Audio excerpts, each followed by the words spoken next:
Hello மக்களே, welcome to Hema's Chettinad kitchen. இன்றைக்கி நம்ம இந்த வீடியோவில் நல்ல ஒரு ஸ்பைசியான வாழைக்காய் வறுவல் தாங்க செய்ய போகிறோம். அதுவும் பார்த்தீங்கன்னா இந்த வாழைக்காய் வறுவலா மீன் வறுவலா அப்படின்ற கன்ஃபியூஷனே ஆயிடுங்க. இந்த மாதிரி ஒரு ரெசிபி நீங்கள் ட்ரை பண்ணி பாருங்கள். இது வந்து பார்த்தீங்கன்னா சூப்பராக சாம்பாருக்கு சைடிஷாக செம்மையாக இருக்குங்க. அது மட்டும் இல்லாமல் நீங்கள் ஸ்நாக்ஸாக கூட எடுத்துக்கலாம். இந்த ரெசிபியோட இன்க்ரீடியன்ஸ் என்னென்னு பார்த்துடலாம் வாங்க.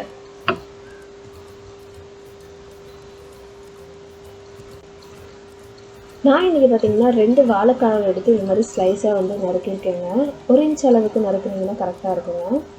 அடுத்து பார்த்திங்கன்னா ஒரு 5-6 பல்லு பூண்டு, 1 டேபிள் ஸ்பூன் அளவுக்கு சோம்பு, உப்பு தேவையான அளவு, தனி மிளகாய்த்தூள் 1 டேபிள் ஸ்பூன், வீட்டில் அரைச்ச மிளகாய்த்தூள் வந்து பார்த்திங்கன்னா 2 டேபிள் ஸ்பூன், மஞ்சள் தேவையான அளவு. இப்போ நான் ஒரு மிக்ஸி ஜாரில் சோம்பையும் பூண்டையும் போட்டு நல்லா அரைச்சி எடுத்துக்க போகிறேங்க, கொஞ்சமாக தண்ணியை விட்டு.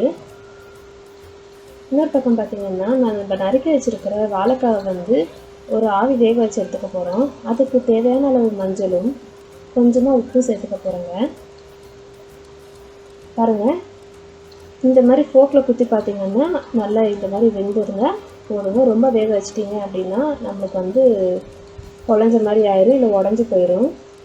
வடித்ததுக்கு பிறகு நம்ம தனி மிளகாய்த்தூள், வீட்டில் அரைச்ச மிளகாய்த்தூள் ஆட் பண்ணி அதுக்கப்புறம் நம்ம அரைச்சிருக்க அந்த சோம்பு பூண்டு பேஸ்ட்டையும் இதிலே ஆட் பண்ணிக்கலாம்.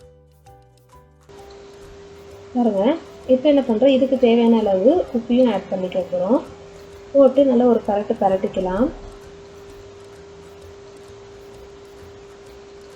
பார்த்திங்கன்னா இந்த மாதிரி எல்லாத்துக்கும் கோட் ஆயிருங்க. ஒரு 1/2 hour இல்லை 15 minutes நீங்கள் ஊற வச்சுக்கலாம். இப்போ நம்ம வறுக்கிறதுக்கு தேவையான அளவு எண்ணெயை விட்டு தோசைக்கல்ல காஞ்சதுமே இப்போ ஒரு ஸ்லைஸாக வச்சு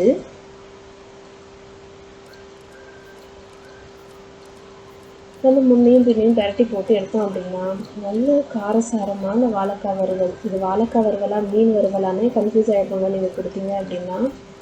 இந்த ரெசிபியை கண்டிப்பாக நீங்கள் உங்கள் வீட்டில் ட்ரை பண்ணி பாருங்கள். மறக்காமல் எப்படி இருக்குன்னு கீழே கமெண்ட் பண்ணுங்கள். தேங்க்யூ ஃபார் வாட்சிங் ஹேமாஸ் Chettinad கிச்சன்.